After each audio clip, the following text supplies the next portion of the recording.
शिवराय जय भीम।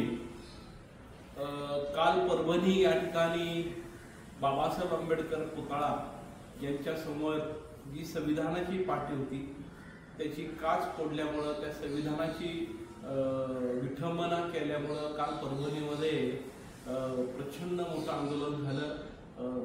तमाम आंबेडकरी चळवळी नागरिक रस्त्यावर उतरून याचा निषेध व्यक्त करत होते।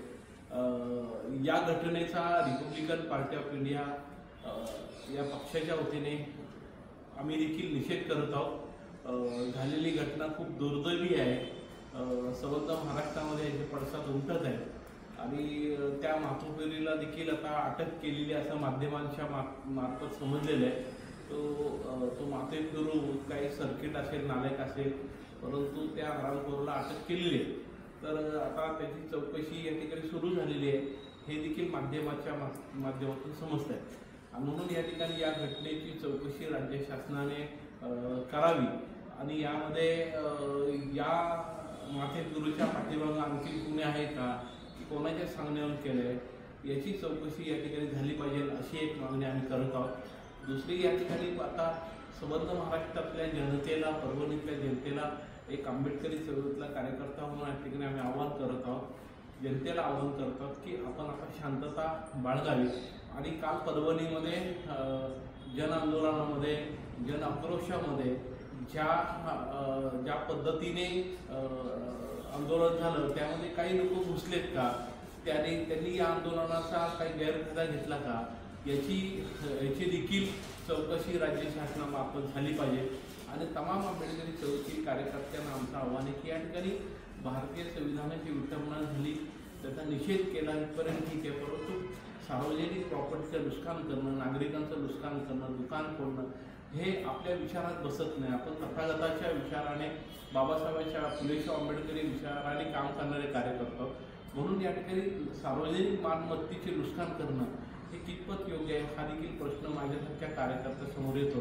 परंतु हाही प्रश्न उपस्थित राहतो की हे करण्यामागे या आंदोलनामध्ये आणखी तिसरे कार्यकर्ते किंवा तिसरे कोणी आगाऊपणे या गोष्टी केल्यात का, याची सखोल चौकशी या ठिकाणी राज्य शासनाने करावी। आणि सर्वांना माझं आव्हान आहे की या ठिकाणी परभणीमधल्या घटनेचा निषेध आपण करत आहोत, परंतु कायदा हातात घेणं, सार्वजनिक प्रॉपर्टीचे नुकसान करणं, नागरिकांना त्रास होईल अशा पद्धतीची कृती आपण कोणी करू नये ही माझी कळकळीची विनंती आहे।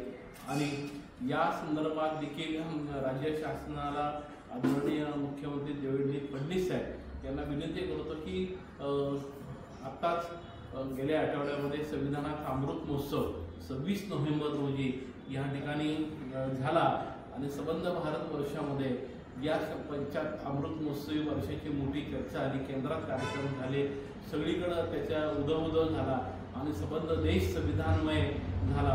आणि अशा परिस्थितीमध्ये बाबासाहेबांच्या महापरिनिर्वाण दिनानिमित्ताने ही घटना घडती आणि त्यामुळेच नागरिकांना त्याचा राग आला असेल।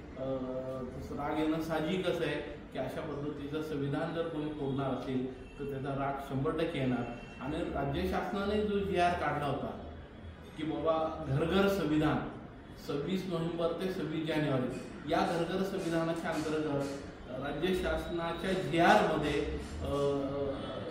काही गोष्टी नमूद केल्या होत्या की सगळ्या कॉलेज, महाविद्यालय, शासकीय कॉलेज असतील, विना अनुदानित शाळा असतील, सगळ्यांनी संविधान हा या 1 महिन्याच्या कालावधीमध्ये साजरा केला पाहिजे। संविधान दिनाच्या दिवशी प्रत्येक शाळेमध्ये संविधान वाचलं पाहिजे, त्या संविधानाची प्रत उभी केली पाहिजे, त्यात व्याख्याने घेतली पाहिजे, वक्तृत्व स्पर्धा घेतल्या पाहिजे, मिरवणुका काढल्या पाहिजे, अशा वेगवेगळे आदेश राज्य शासनाने काढले। परंतु आमच्या माहितीप्रमाणे राज्य शासनाने घर संविधानाचा जो GR काढला त्याची अंमलबजावणी शासकीय पातळीवर झाली नाहीये। आम्ही नुकतेच पुण्याचे कलेक्टर यांच्याशी याबद्दल चर्चा केलेली आहे की जे अधिकारी, ज्या शाळा, ज्या कॉलेज, ज्या संस्था राज्य शासनाच्या GRची अंमलबजावणी करत नाही अशा शाळांवर, अशा कॉलेजवर, अशा संस्थांवर, अशा अधिकाऱ्यावर कडक कारवाई झाली पाहिजे, जेणेकरून अशा पद्धतीचा राग व्यक्त होताना दिसणार नाही। जो राग व्यक्त होतो त्याची वेगवेगळी कारणं असू शकतात, म्हणजे संविधानाच्या 75व्या संविधानाचं अंमलबजावणी होताना म्हणजे राज्य शासनाच्या केंद्र शासनाच्या GRची अंमलबजावणी सरकार पातळी होत नाही याची चौकशी फडणवीस साहेबांनी करावी अशी माझी नम्रतेची विनंती आहे। आणि पुन्हा एकदा परभणीच्या घटनेचा निषेध व्यक्त करून या ठिकाणी थांबतो। नमो बुद्धाय, जय भीम।